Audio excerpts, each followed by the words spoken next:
Broadcasting live from Jund on the plain of Alara, this is Tap Tap Concede.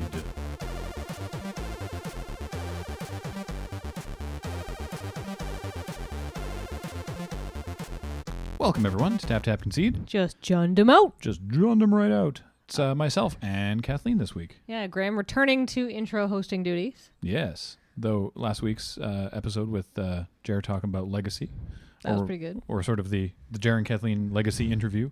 Well, Jared was on a strict time schedule. He came in on his lunch break, which was very nice of him. So in order to keep things moving along, I had to keep things moving along. Understandable.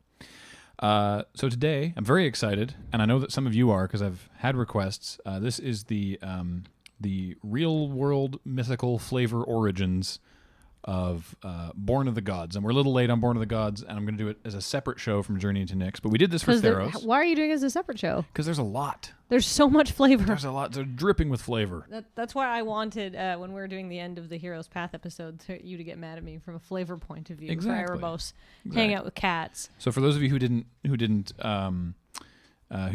see or hear the original one, we did an episode of the podcast where I went through all the cards in Theros, talking about their real inspirations from Greek myth, because I had Greek myths read to me as a small boy as bedtime stories, and I quite enjoy them.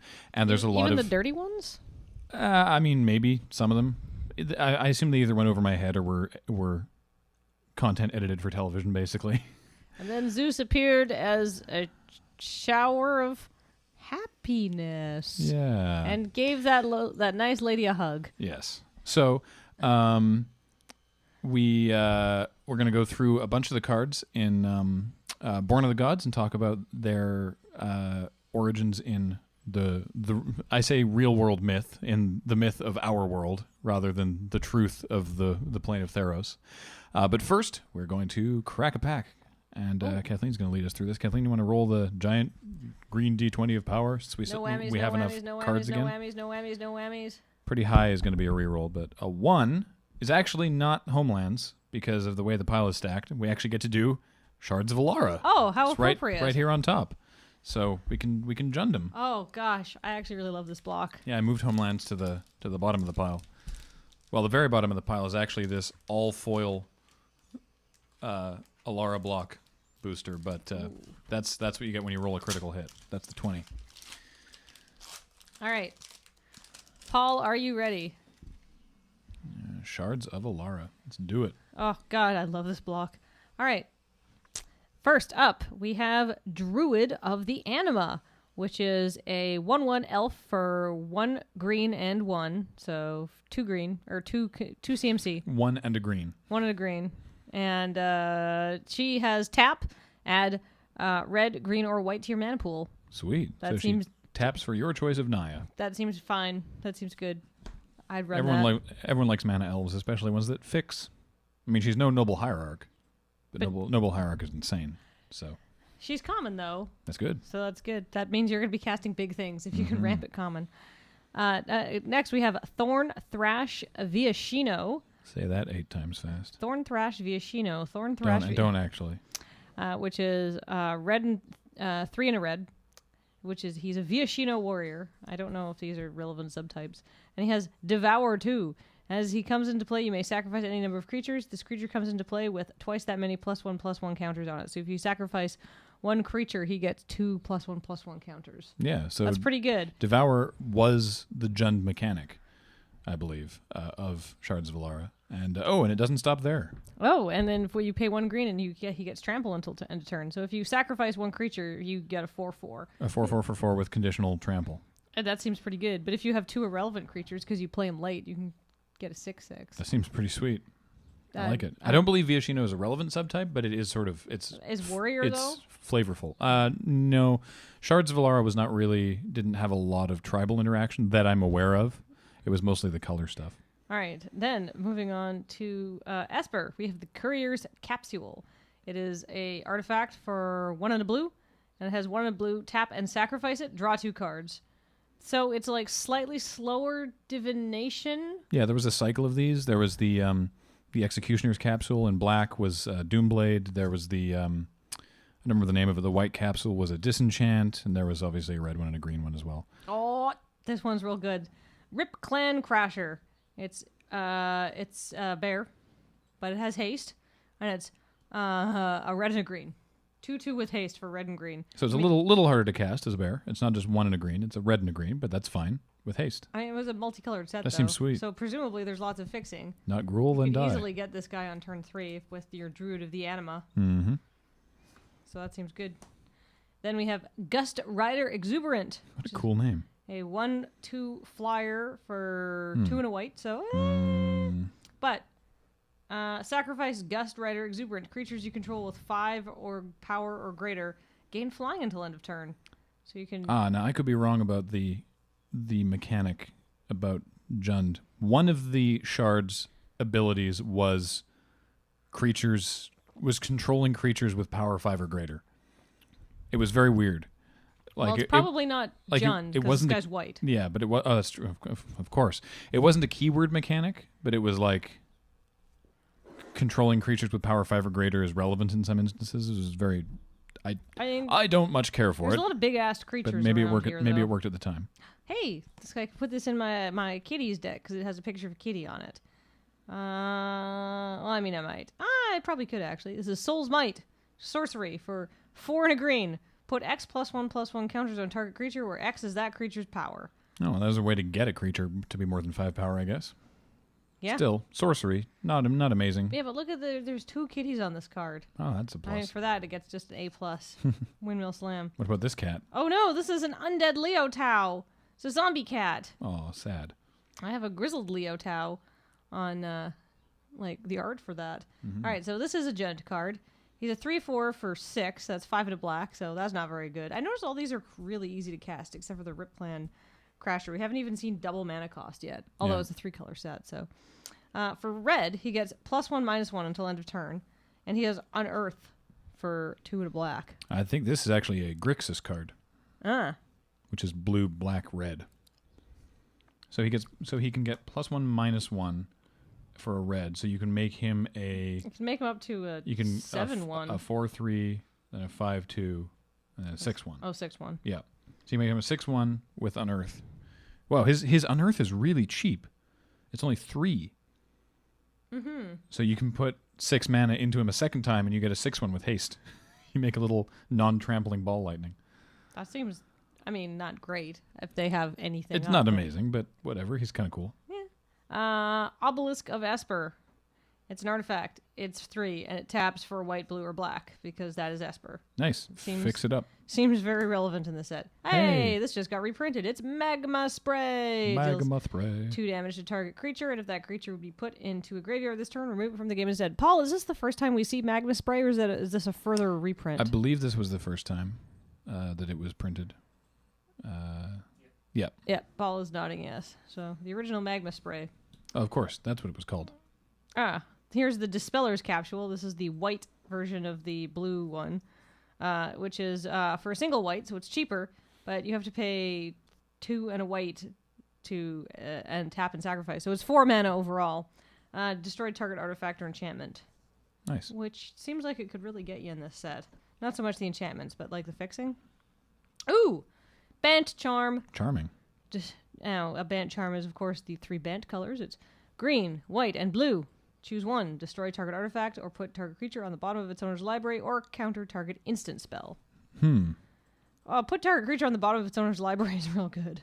Just unconditional? Just put target creature? Put target creature on the bottom of its owner's library. Wow. The fact that it doesn't have to be like attacking or doing something. Or even opponent's creature or something like that. That seems great, actually. Yeah. Like I imagine if you're going to main deck it, you're main decking it for that ability. Yeah, maybe maybe you get them on an instant, but it's unlikely you're main decking artifact destruction. There's a lot of artifacts, but I think there's probably more efficient. Even if you're in Bant, you can use the Dispeller's Capsule. That's true. Right? I don't know. That's also instant speed. So. Yeah. Yeah, that seems sweet. Jesse and Infiltrator. Ooh, blue-green human rogue. Unblockable. 2/2 bear. Hey, that's really good. I'm going to put that in my... so that's part of like my blue-green cycle with the deck. Rip Clan Crasher, sort of. Yeah. Well, not really, because this is an uncommon. That's a common. But anyway, so it's 2/2 for 2 mana. But this one's unblockable. That seems really good. Dawn Ray Archer, a 1/1 for 3. So why is this good? So archers usually interact with flying creatures somehow. Well, this doesn't, but it has Exalted. So So Exalted is weird. Exalted is an ability that permanents can have. There's a couple just enchantments that have Exalted. And is whenever a creature you control attacks alone, that creature gets +1/+1 for every instance of Exalted among all the permanents you control. This was recently... Exalted's a fairly common build in Commander decks. Yeah, like Rafik, for example. This was recently... Exalted came back in M13. Yeah, and it was really good. It was super good. You can... But aside from having Exalted, you can pay a white and tap her, and she deals 1 damage to target attacking or blocking creature. So she shouldn't interact with creatures that are flying, but she looks cool. Mm-hmm. And our last and our rare... snap. ...is a good one. Worth a couple bucks. Master of Ethereum. His power and toughness are equal to the number of artifacts you control. So this is why you main deck artifact destruction, I guess, for the Esper guys, or at least maybe you board it Worth in. a couple bucks. Drop on table. Yeah, eat by accident. Other artifact creatures you control get +1/+1. So he's an artifact lord. Mm-hmm. I love this He's a set. Vidalcan wizard, 2 and a blue. For that. That seems pretty awesome. I guess if you're running that guy, maybe you have a lot of obelisks and courier's capsules and dispeller's capsules. That seems pretty good. So what's your pick, Gray? Master of Ethereum. Okay, say the master... I mean, obviously, but Yeah. say your Master of Ethereum is gone. I don't know. Probably Magma Spray. Hope to jund them out. I'm going to go... Bant Charm is pretty spicy, Bant but Charm is real I don't want spicy. to commit myself to Bant off of a first pick. That's hard to... I'd probably go with the Jesse and Infiltrator, honestly, just because Yeah, I you love blue-green You as would. colors to draft together. So that's Alara. That's fun. Awesome. All right. Let's talk myths. Myths, everybody. So I love myth. It's so moody when you go out at night and it's mythy. So it was really interesting going through this because there's so I wanted to do a little bit more sort of like pre-prep research than I did last time because not mentioning Helios in the episode, even though I knew what was going on, not mentioning Helios was Heliod. Helios, the actual Greek god. Oh shh. Yeah, not mentioning Helios was an oversight on my part, and I wanted to try my best to not make that sort of same mistake. So there's a lot of really interesting stuff going on, sort of broad strokes, that are just sort of things that are evocative of Greek myths. You look at something like whelming wave or sudden storm, that's because Poseidon in Greek mythology was always very vengeful and liked to dick with mortals. Fuck your towns. And they did that with Thassa as well, and she's very angry and she likes to send tidal waves or flood tide serpents, right? Like you look at flood tide serpent, there's no specific like, and then Poseidon sent a serpent. Like what I'm saying is there's lots of myths where that happens. Centaurs and satyrs they come to us from Greek mythology. Yeah, they're all through Greek mythology, and so the fact that there's all sorts of different varieties of centaurs and satyrs makes a whole lot of sense. Minotaurs existed as a tribe in magic long before, even though in Greek myth there's only the one. There's the Minotaur, and so when you see all the different Minotaurs in Theros block, there's little there that is sort of specifically inspired by something. And the same with the Hydras. There was the Hydra. There's a lot of overall flavor. Hydra. Yeah, but there's a lot of stuff that is very, very specific. And we may as well start with I'm going to sort of go through by color, but I'm going to start with multicolored so we can start with the biggest, the splashiest, the gods. Some of the gods are, of the 5 gods in Born of the Gods, very easy to just like one-to-one sort of make a comparison. Others are a little bit more interesting. So let's start alphabetically with Ephara, god of the polis. Very straightforward. This is Athena. Right, because she's all about like strategy and drawing cards, so strategy and knowledge, right? Well, and that Athena was the god of the polis. Like Athena is the god of the city, Athens. Oh, right, like, yeah. She is. It is there. You couldn't have a more simple sort of Ephara is Athena. Like she's literally she's the goddess of wisdom. She's the goddess of the polis. It is Athena. Very similarly, Karametra, and again similar in name to Demeter, the goddess of the harvest and fertility. Demeter was also sort of the goddess of like she had sort of purview over life and death as well. I'm going to bring up some of my notes that I've been referencing the cycle of life and death, not specifically life and death, but yeah. She was also the goddess of the harvest, right? And so the yeah, harvest that's is what all I about said. Yeah, and fertility and all that nature stuff. sacred law as well, which is just sort of interesting. It seems like kind of chucked in there as well. Mogis, god of slaughter. Now this is interesting because what they did, and Wizards has said this, what they did with, you'll note there's no god of war. There's no, just because in Greek myth, Ares is the god of war. And what they've done for Born of the Gods is they've split Ares up into the twin gods of Mogis and Iroas, who came out in Journey into Nyx. So Iroas is the god of victory, and Mogis is the god of slaughter. The two halves of war is basically what Wizards did here. So I feel that like Iroas got more of like, because Athena, as well as being the god of the city, was also the god of like, was also a war god, but very like, she was strategy god. She was the strategy tactician god, which Afara shows less of, but I haven't actually read the So do you feel that side ebook, sort of goes to, that side goes to Iroas maybe a little bit? I guess. I mean, it's easy to see in terms of the color combinations, right? Like they're both red, which is the anger, the rage color in Magic, and like the war color. But red-black for Mogis, god of slaughter, is the death of war, the grimness. Whereas Iroas, god of victory, right, he's red-white. He is the valiance and the victory of war, and so it's the sort of the two halves of the coin.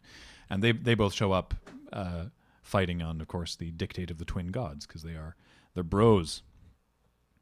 Phoenix is super interesting. Phoenix does not have a straight up comparison. He does not have an analog in the Olympian pantheon. There's two children of Nyx, the Nyx, the Greek god. Not they use Nyx in Magic to be sort of the quasi underworld heavens area. The thing where mythical creatures come from. Yeah, but Dolos is her sort of her counterpart, basically. They're, I don't know, I want to say twins. Not Dolos. Yes. So Dolos is the god of trickery, and Apate, I didn't actually say her name, I'm sorry. Apate is the personification of deceit. And they are both evil spirits that were released from Pandora's box, and they're sort of the closest that you get to like a Phoenix type. A god of deception. There isn't really a like malicious trickster god in the Greek pantheon. I feel that blue-black gets a bad rap in Magic. I feel that it's my color identity, but I feel that it's the bad guy color identity. I mean, what is this? We get like the personification of trickery. We get god of deception. We get like the Demir underhanded stuff. Mm-hmm. Wizards, come on, blue-black, not all bad. Maybe just pragmatic. So I was gonna say I think maybe the reason for that is just in the Greek pantheon, all the gods are kind of assholes. Yeah, exactly. They don't need like a specific asshole god. That's a really good point, actually, Paul. Yeah, all the Greek gods tended to sort of mess with mortals pretty handily, and so you didn't necessarily need it. But I'm just going to run down really, really quickly. Apate is most commonly sort of paired with Dolos, but they have other siblings, such as Geras, the personification of old age, Oisis, the personification of suffering, Moros, the personification of doom, Momos is blame, Eris is strife, Nemesis is retribution, and Keres is carnage and violent death. Is that where we get the word nemesis from? Yeah. Like that guy? Oh, exactly. So you can see a lot of that, I think, in how they're portraying Phoenix. He's sort of, he's a combo. And then the last god that shows up in Born of the Gods is, of course, Xenagos, god of revels. Now, Xenagos only recently became the god of revels. There was a god of revels prior to Xenagos in the Theros lore. And then what happened? He left. I don't actually know the specifics of what happened to him. Too much, guys. Well, I don't know, because they talk about the Temple of Abandon has that double meaning in that it's the Temple of Wild Abandon and also is abandoned. Like the Red-Green Temple in Theros is abandoned. That god is no longer there. And presumably he was a little bit more like the Greek god of revels, the sort of the... Hey, everybody, let's get drunk. Ouzo, flaming cheese. Yeah, exactly. Dionysus was the Greek god of wine and revelry. And Bacchanalia, partying. Yeah, well, right? Bacchus was another sort of name for him, kind of. Bacchus was his Roman name. Yeah, but... That's where you get Bacchanalia from, exactly. But I'm helping. Dionysus was a lot more... he was a lot less ambitious than Xenagos, let's say. So I don't think it, from a character perspective, I don't think it's fair to say, well, Xenagos, god of revels, obviously Dionysus, because they're very different kinds of... Dionysus seems like a nice guy to have on your team. Xenagos, kind of an ass. Yeah. It's like the bad party that you go to, and you're like, oh, I'm not... No, this is... You are pantsing that man, and you are humiliating that woman, and this is not a nice party, and I should leave. But that's how Xenagos rolls. And, yes. And even though... some myths say that Dionysus actually is older than Zeus or whatever. Dionysus is not like, he's not high up on the pantheon. Like he wouldn't be, if you were doing like, you have the 5 big gods and the 10 lower gods, Dionysus would be like the next tier down. Yeah, Dionysus is like, I mean, he's popular, but he's not powerful. Yeah. He's a C-tier god. So real quick, just through the artifacts, I just wanted to talk about the astral cornucopia. Not that there's a specific myth about the astral cornucopia, but cornucopias come from, like, them as a symbol come to us from Greek myth. Zeus was hidden from the Titans and suckled from a goat. And depending on which version of the story you read, either he tore off the goat's horn or the goat bequeathed his horn to Zeus, her horn to Zeus, and that became the horn of plenty, the cornucopia, and that's where that comes from. But there's nothing specific about the astral cornucopia. It's just it is the horn of plenty. Today, cornucopias can be seen gracing your grandmother's Thanksgiving table, everywhere, yeah. filled with plastic fruits and dust. Yeah. Also in only one more actually artifact really to talk about, which is the Gorgon's head. Now, this is not the first time that this exact thing has shown up in Magic. There's a previous piece of equipment called the Gorgon Flail, which is just costed differently, but does basically the same thing. I think it also gives a stat boost. But the Gorgon's head... I think it's +1/+1 and Death Touch. Yeah, it's when I blanked on his name last time. Who killed Medusa? Perseus? No. Was it Perseus? Hang on. Is it Fleece Guy? No, that was Jason. Hang on. It was Perseus. Sorry. Anyway, Perseus beheaded Medusa, the Gorgon, and then used her head as a weapon to turn other things to stone. So that's just really, really good flavor. Also, I love the flavor text on it. The "You slew the Gorgon, show me. King Egalus, last words." And just real quick, I looked up. I was really trying to find Pillar of War, which is the 3/3 artifact that defender it comes to life when you equip it. Really, the only Greek myth that involves a statue coming to life is the story of Pygmalion, and it's not really remotely the same sort of thing. So you got a shaft of sunlight hitting your face. Do I? Yeah. Oh, interesting. So lean back a little bit. All right. See when you lean forward. Yeah. All right. So let's tuck into. Born of the gods. Let's tuck into white. So, Brimaz, King of Oreskos, not remotely Greek related. I wanted to get this one out of the way quickly. I'm sorry, Kathleen. There are no cat people in Greek myth. The whole all the Leonin, all the cat people in Theros block, purely they are purely there for Magic's end of things. There's no myths about cat people. Yeah, That's what I say to that. There's a Yes. The Greeks did sort of adopt Bastet, the Egyptian cat god. She has a different name in Greek myths. I believe it's Eiler. She just is a cat god. She's very, very minor. She doesn't show up in much Greek mythology, but there's no cat people. So I'm sorry, but I wanted to get that one out of the way. Oh, that's fine. Glimpse the sun god. Again, this is not a specific myth, but this is just something I wanted to touch on. It's the idea of, especially on the card, when you see that there's Heliod there manifesting before mortals. It's generally accepted in the Greek myths that if a god manifests before you in their own form, You are like blinded.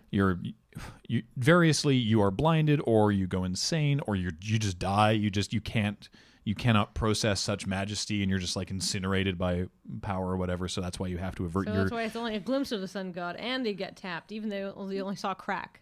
They're being tapped because they're kneeling. They're averting their eyes. Otherwise, they would die. Basically, is how I'm interpreting this. Flavorful. Yeah, I mean, the flavor text is better to be beneath Heliod's notice than beneath his heel. You know, so you're just sort of just do not make eye contact with Heliod. It's like the what stars have a bad rap for not wanting eye contact? It's like the Wesley Snipes of the God world. Mm-hmm. What about the Great Heart?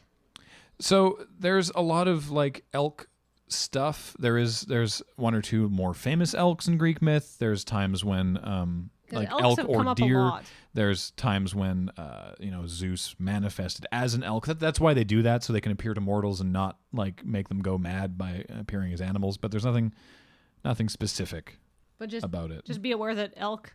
The reason there's elk in this block is not because they're like, hey, let's get a new tribe going. It's because elk are somewhat relevant to Greek mythology. Well, also they're just they're relevant beasts.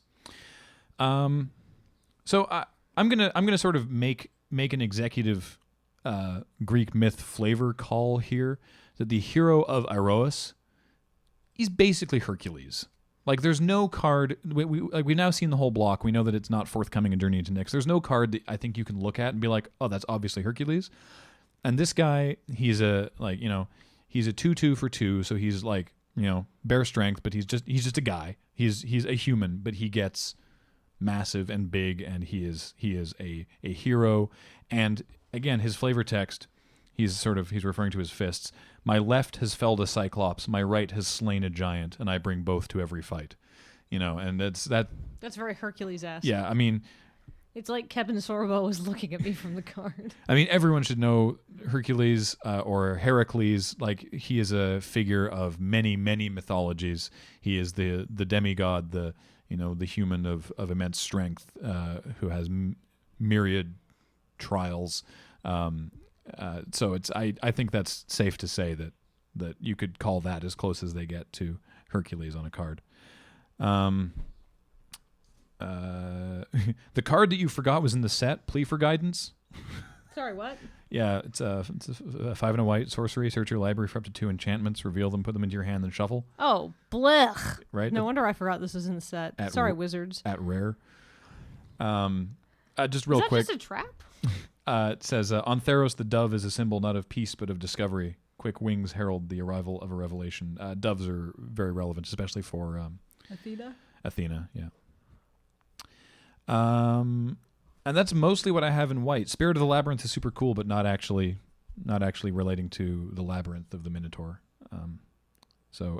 But relating to birds being a symbol of Athena and Hera as well, the airy worshippers. Again, nothing specific, but just worshiping the birds. So the Arbiter of the Ideal I wanted to talk briefly about. It's a sphinx. There's lots of sphinxes in Magic. I think it's safe to say... Not so much in Greek mythology, though. They're from Egypt, aren't they? Yeah, exactly. But there is a sphinx in Greek myth. There is the sphinx. All right, the riddle sphinx, me this. Yeah, was a female monster with the body of a lion, the breast and head of a woman, eagle's wings, and according to some, a serpent-headed tail.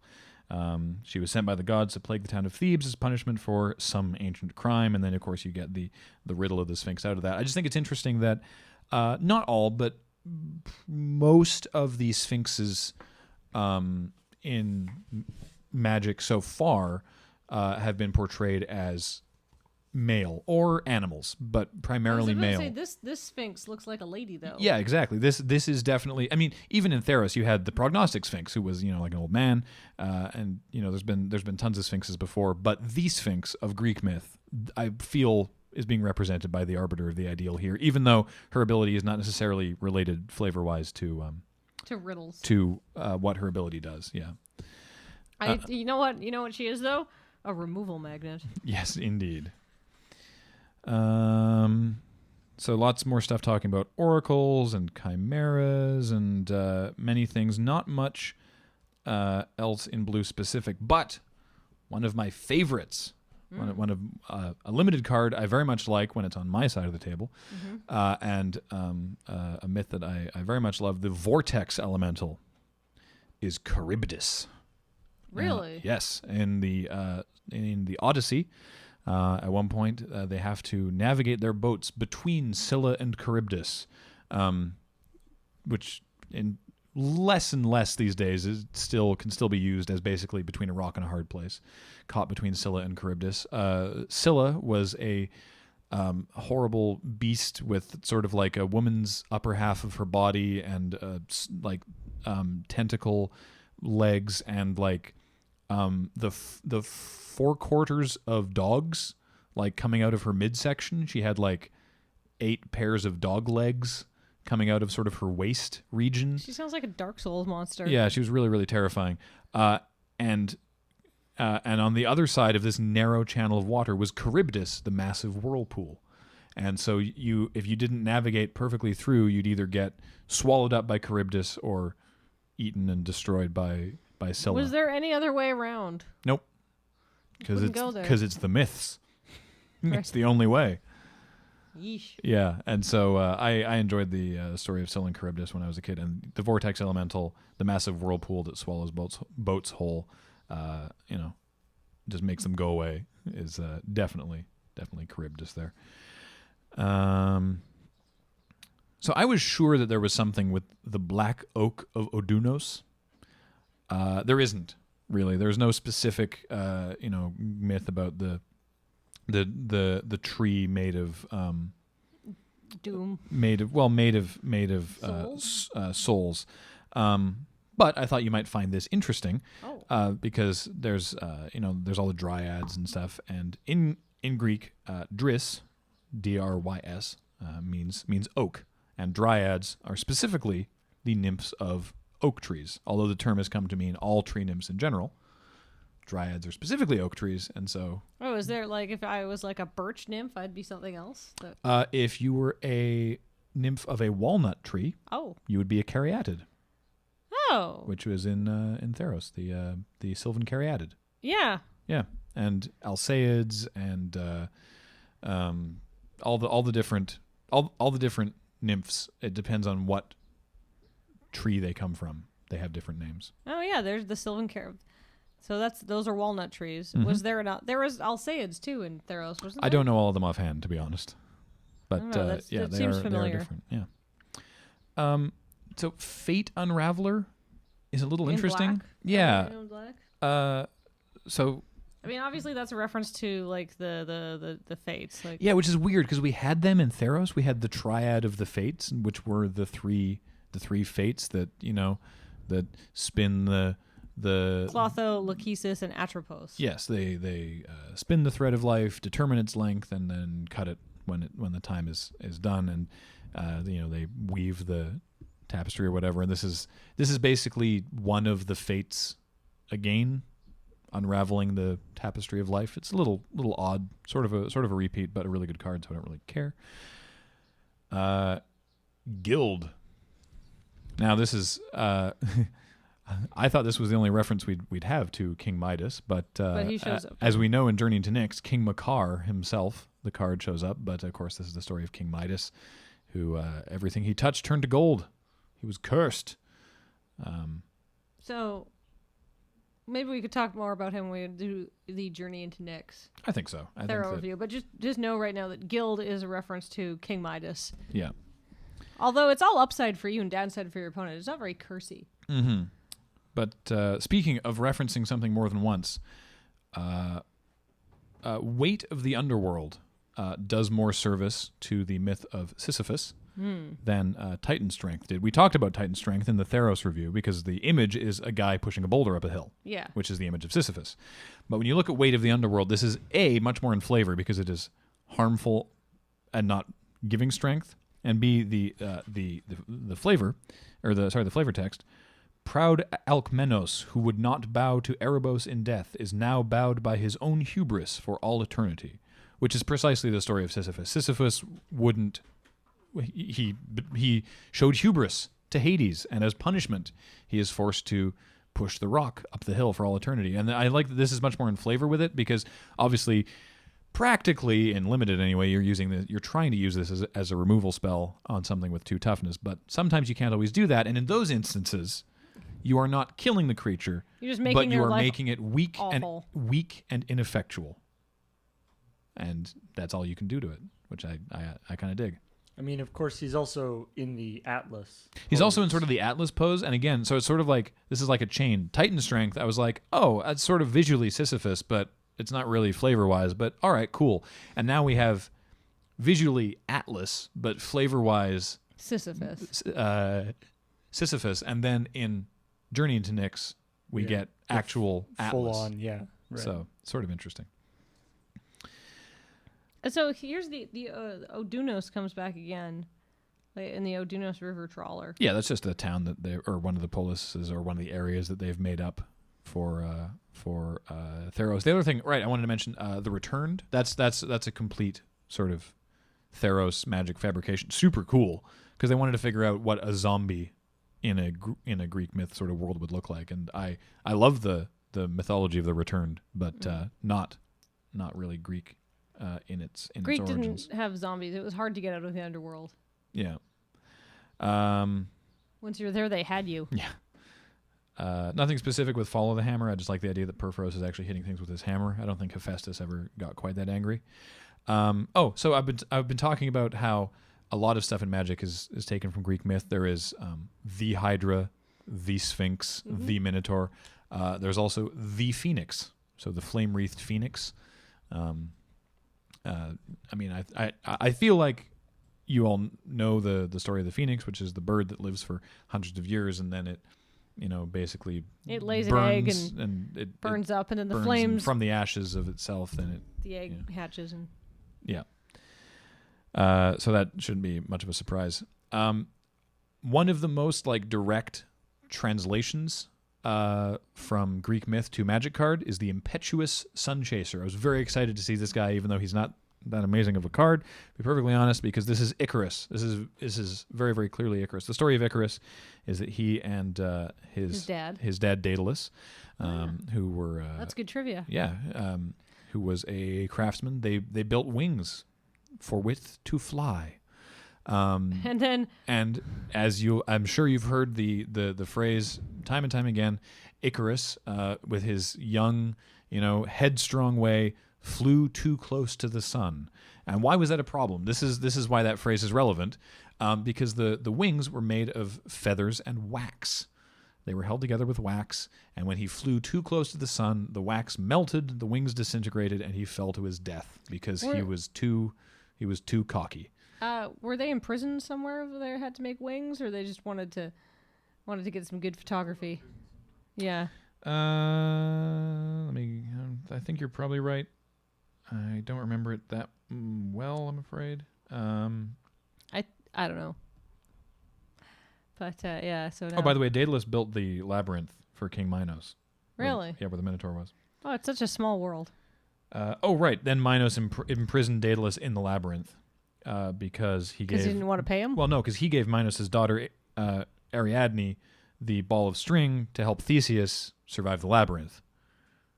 Right, and he was mad that Minos Ariadne and Theseus would be hooking up. Exactly. So he put him in there, so then they built the thing. Yeah, so he was imprisoned in the actual labyrinth. So Daedalus got out, but his son died because he was a chump. Yeah, but as you can see in the flavor text, I will soar higher than the walls of Acros, higher than the clouds, higher than Heliod himself. Oh. And his wings are already on fire in the thing. So he's got flying and he's got haste, and he has to attack every turn because he's so headstrong. And that's I love that. He's not long for this world. No, I love that. Really, really excellent flavor there. Real quick, Rise to the Challenge. Just the flavor text for it. Pleidius wagered that Arissa couldn't kill a chimera with her javelins alone. She proved him wrong in a way everyone could see for days to come. And it's the art on Rise to the Challenge is a chimera impaled with a javelin against a rock there. That was something that one of the many cool things that Bellerophon did.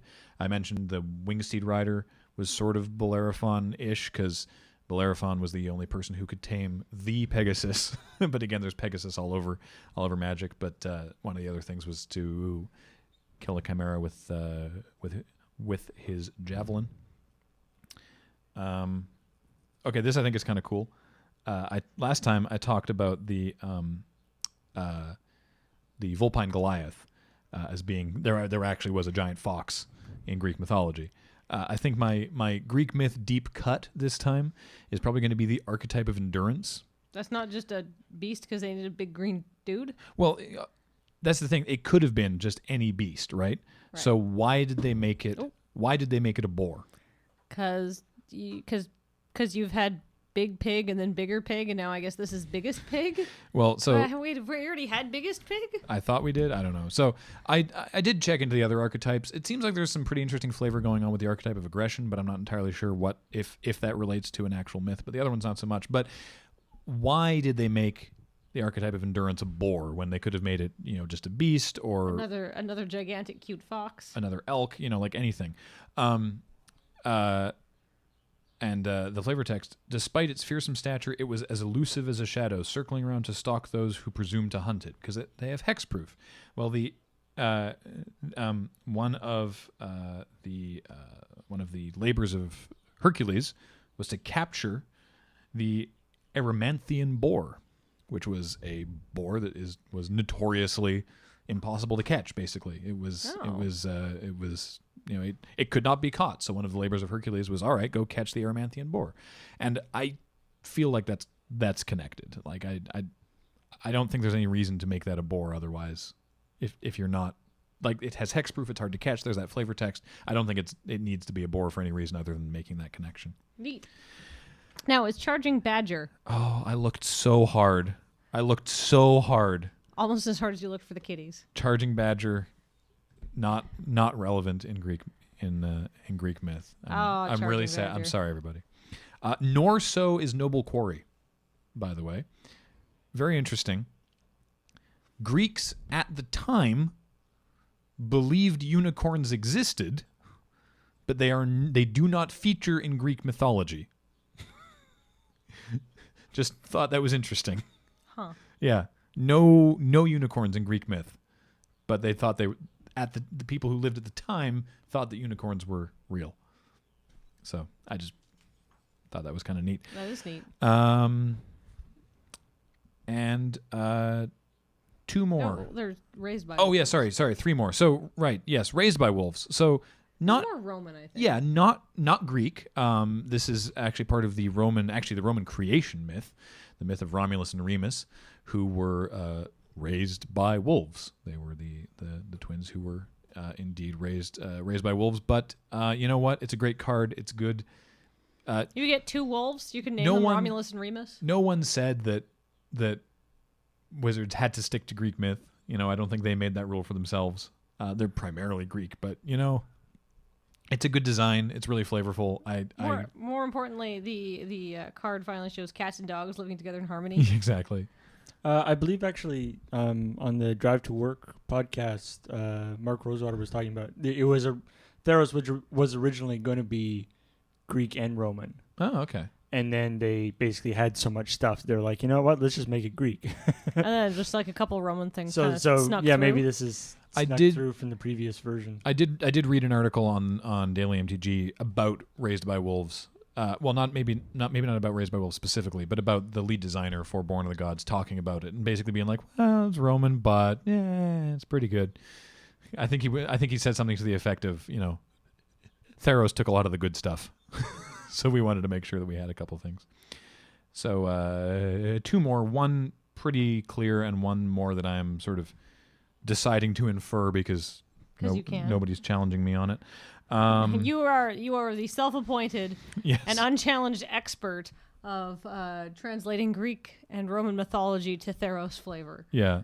So the Snake of the Golden Grove. Now I've seen some people sort of be like, "Oh, isn't that kind of like the Bible, like the serpent in the Garden of Eden, like isn't that sort of thing?" Well, no.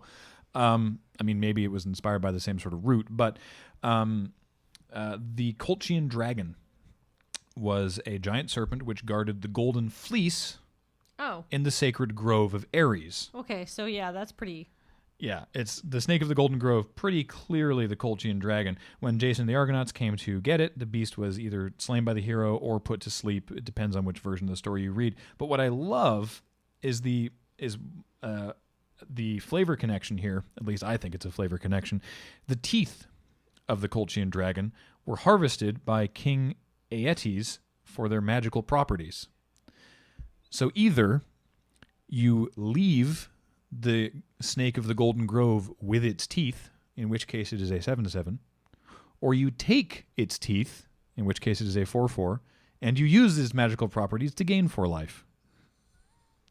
That's how I'm inferring the flavor on this particular tribute card to work, which I think is pretty neat.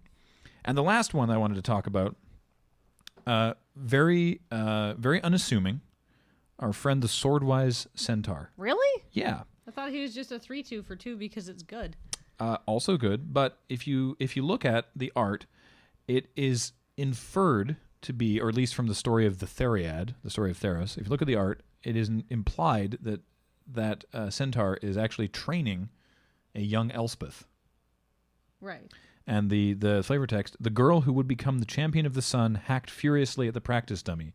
At last she stopped, breathing heavily, and looked up at her instructor. So much anger, said the centaur. I will teach you the ways of war, child, but first you must make peace with yourself. And this really smacks of Chiron, who is basically the coolest centaur. Centaurs were known in Greek myth for being, same as satyrs, just like drunken, boorish, savage, intelligent, but generally they were bros. Yeah. Right. Whereas Chiron is notable throughout Greek mythology for being a teacher and raising future heroes. He trained Achilles. He trained Jason. Like he's a sort of a foster father to many Greek heroes. Actually, let me read you the list of the students of Chiron: Achilles, Actaeon, Aristeus, Aseptius, Jason, Medius, Patroclus, and Peleus, who's Achilles' dad. So the idea that there is the swordwise centaur who is training the champion of the sun, that's got to be Chiron. It really can't be anybody else. So because obviously the centaurs get their sort of centaur lord in the next in Journey to Nyx, the 3/3 with vigilance and trample that gives all centaurs +1/+1 and 3/3 vigilance and trample. But he's just leading a band of centaurs. He's not actually, slowly, patiently training someone. Mm-hmm. So the lowly swordwise centaur is actually Chiron, much beloved figure of Greek mythology. That's really neat. So I'm sure I missed some things. I hope I didn't explicitly state anything that I got wrong, but I'm sure some people can let me know. But regardless, I hope you enjoyed as much as I did a look at the flavor origins of Born of the Gods. And I will be back sooner than later to do Journey to Nyx, because now I'm really on it. So how now that we've seen the for Khans of Tarkir, I see definitely sort of a Mongolian, maybe like especially northern with the name Khans and the visuals from the thing, yeah. Sort of the northern China, sort of Tibet area thing. How do you feel about doing more flavor research? We're gonna have to see. That's a little bit outside your wheelhouse. Little outside my wheelhouse. I would love to do the research on it. We don't yet know if Khans of Tarkir is top-down design, though, and I don't think it is. I feel like stylistically it's evocative of that sort of culture and that era, but I don't actually know how much is inspired by real world. That's fair. So the I next would time have we to have see. a top-down design flavor thing. Oh, I want to be all over it. Okay, so we may get more flavor from you after Journey to Nyx, but if we ever see another top-down block, you will weigh in with the flavor connections. Oh yeah. Fantastic. But we will do a full episode on Journey into Nyx at some point soon. Well, I'm glad you didn't try to ram this into 2 episodes or into one. No, that was why too much to talk about. Once I started looking into Born of the Gods, I was like, I am not going to be able to knock these out in one episode. You can have a 3-hour-long tap concede. It's fine. I guess. I would rather have a drink of water and maybe go to the bathroom. Yeah, I mean, that's probably fair. So thank you all so much for joining us for Born of the Gods journey into flavor. Journey into flavor. And we will talk to you guys next time. So thanks so much for listening. Bye, everybody. Bye, Dr. Nix. Oh.